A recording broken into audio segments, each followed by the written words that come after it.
Hello, thank you so much for joining our Fridays for Florida virtual discussion on saving our environment. My name's Ellison, and I'm running for the United States Senate to represent your interests in the United States Congress. Today, we wanted to talk about saving our environment, not only here in Florida, but really across the world. Today is Earth Day, and I am so happy to be talking about this subject today. One of the reasons is because my daughter today just won a competition, a public speaking competition, as it relates to this issue dealing with the 4-H.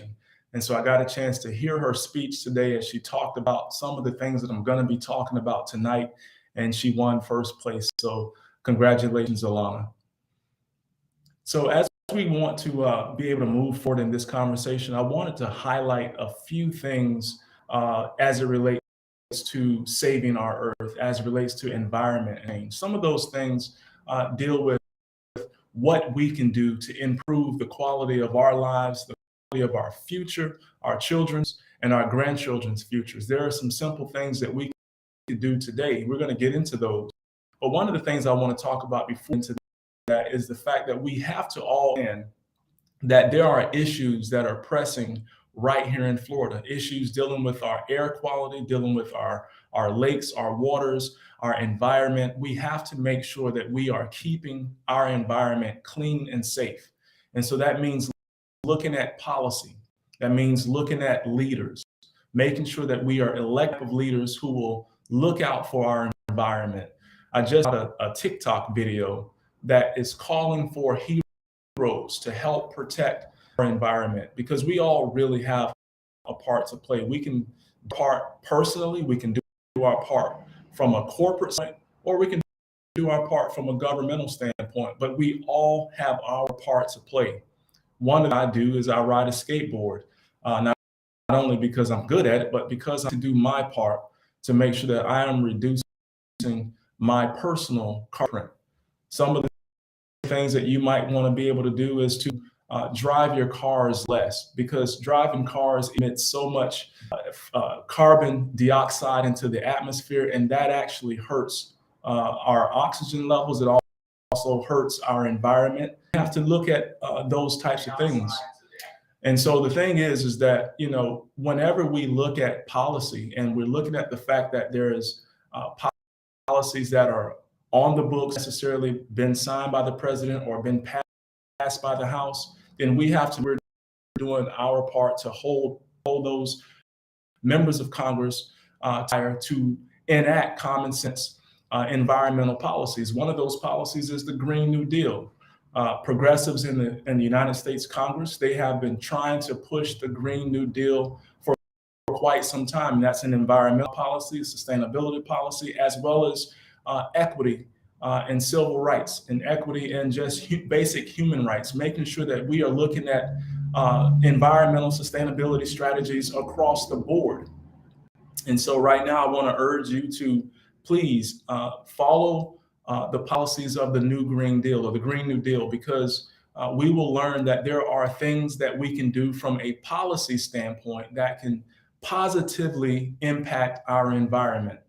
I'm here in Florida, and one of the things that we are dealing with in Florida is citrus greening. And citrus greening is a problem that the agricultural world is dealing with, where there's a bacteria that is literally growing not only in the orange groves of Florida, but literally they are growing around the world. And scientists are studying this phenomenon to find out why this bacteria is harming citrus groves across the world. One of the things that we depend heavily on in Florida is the byproduct of our citrus industry.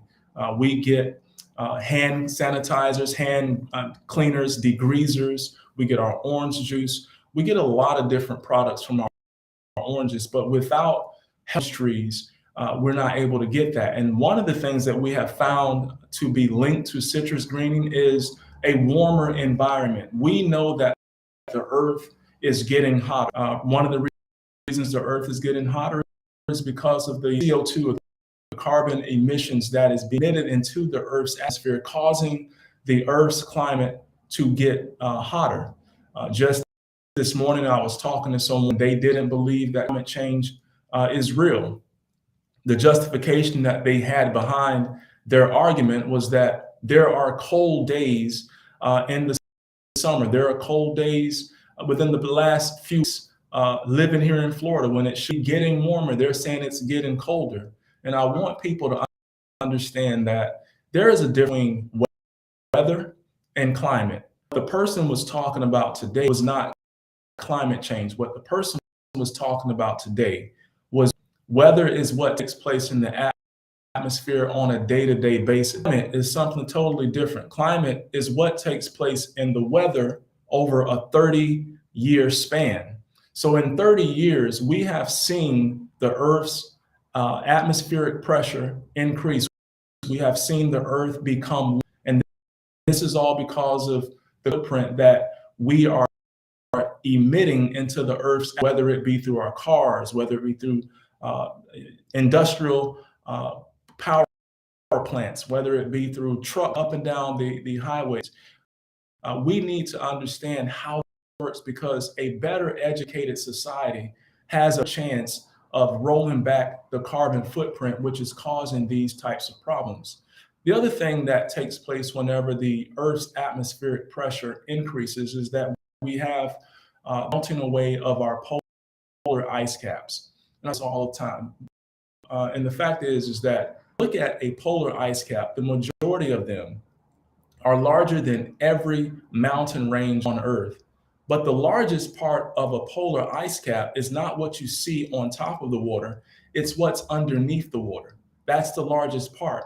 And because of a warm environment, we can see that the polar ice are melting at a record rate. And because of those caps melting, we see that the sea levels, and because they're rising, Florida's going underwater so many feet every year. Water levels are rising. We see that there is literally raw sewage onto America's streets by the hundreds of thousands of tons each and every day, because our sewer systems are old, dilapidated. They're actually crumbling and need repair. They need to be updated. And so these are just some of the things that are taking place because of global warming. Another thing that takes place because of global warming is the fact that as the atmospheric pressure increases, so does the Earth's core. And when the Earth's core get too hot, we start to see tectonic and seismic activity with our plates underneath the Earth's crust begin to shift. And when they shift, they cause earthquakes. Also, if they converge in the wrong direction, they could cause underwater or underground volcanoes and just underwater mountains to come up. And so that has a negative impact on atmospheric pressure, because the Earth is beginning to release its own energy and into the atmosphere. When this takes place, there is convergence that takes place, and that's to create these violent storms, these hurricanes, warm, cool atmosphere, warm waters. Sometimes they create this Coriolis effect, and it causes these tornadoes to just spring up out of nowhere, these sprouts and these hurricanes. And so that's one of the reasons why we started to see more and more hurricanes. We start to see more and more earthquakes in places that we traditionally do not see quakes. And it is all tied to climate change, rising pressure in the Earth's atmosphere. And so these are just some of the things that we see, but there's other things like making sure that we're keeping our environment clean. Back in 1347, 14th century, we had a situation where the environment was not so clean. We hadn't learned about modern day systems in garbage pickup and all of these things that we take for granted. And people were literally throwing trash onto the streets. And in Europe, it was so bad that it created bacterium. And the bacterium was noticeable by scent. It was very pungent, and people, they could sense that something, but they didn't know how or what to do. And so that bacterium made its way into rodents, and the rodents who carried the fleas transferred that bacterium into the fleas, and then the fleas started biting the humans. And when they started in the humans, it created a pandemic so massive that it literally killed a third of the world's population. It took 200 years for the earth to replenish the population of people that it lost during the bubonic plague, or some know it as the Black Death. This was a very gruesome plague. It was painful.